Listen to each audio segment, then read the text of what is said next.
Rigby is a Cedar City native. He was born on a farm, and in his youth he milked cows every morning and evening and ran a horse-drawn plow. Floyd loved farming, but an experience he had at age 12 told him his destiny lay in a different direction. That day, Floyd was given a ticket to a performance of the Utah Symphony. As I sat there and all of these emotions began to purge out of my soul, I felt tears come to my eyes. I wasn't quite sure why. The music just seemed to reach inside me and turn my heart inside out. It really changed my life and made me appreciate music in a way I just never felt possible before. After growing up and earning a college degree in business, Floyd took his young family to California to do postgraduate work in his preferred vocation, music.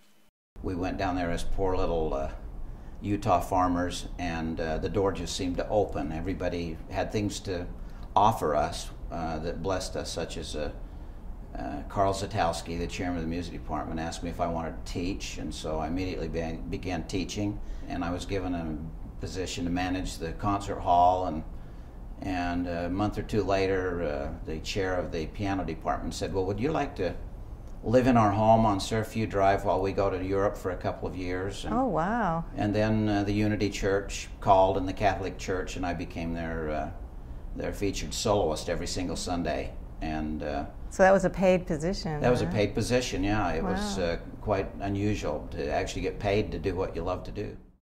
Floyd is now the director of the famed Heritage Choir in St. George. He travels over 500 miles each week to rehearse with them. Okay, great to see you.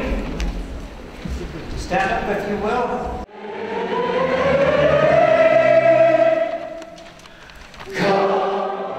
I've considered myself the luckiest man I know because I get to do what I love to do with people that I love to be around. I'm blessed to have a wonderful accompanist in Dr. Allred of world-renowned capability. Much of Floyd's professional life has centered around business. Sort of enjoyed buying and building up businesses and reselling them through my life to support my music habit. So how did the Heritage Choir get started?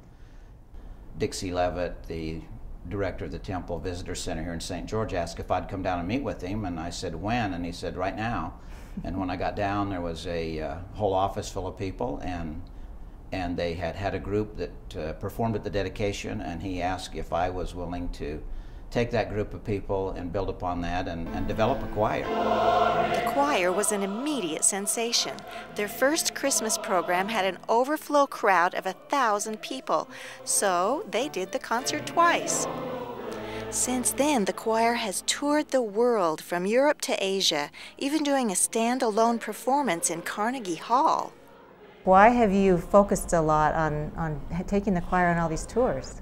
Well, that's a great question. I really like the ability to stretch them and ask them to perform beyond their abilities a bit and to always be improving, and there's no way to do that like either bringing guest conductors in from all over the world or going to places and performing in other countries and in other venues, because it makes them become their very, very best. They're also excited and they look forward to it, and they can hardly wait to see, well, what's next? The agenda of the choir has been just so expansive that you have to consider why that is, and the clear answer to that question is its founding director, Floyd Rigby. What we're trying to do as a choir is foster the artists here and to give young artists a chance to grow and develop.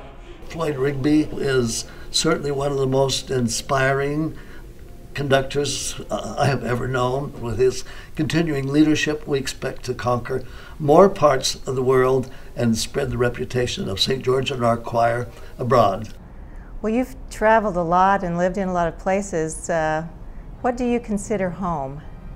My home is wherever Claire is. Floyd came up with the idea for the successful scholarship program Dixie's Got Talent, which the choir board recently produced. And we know someone else who has talent and heart, Floyd Rigby. For Sun News, I'm Barbara Hanks.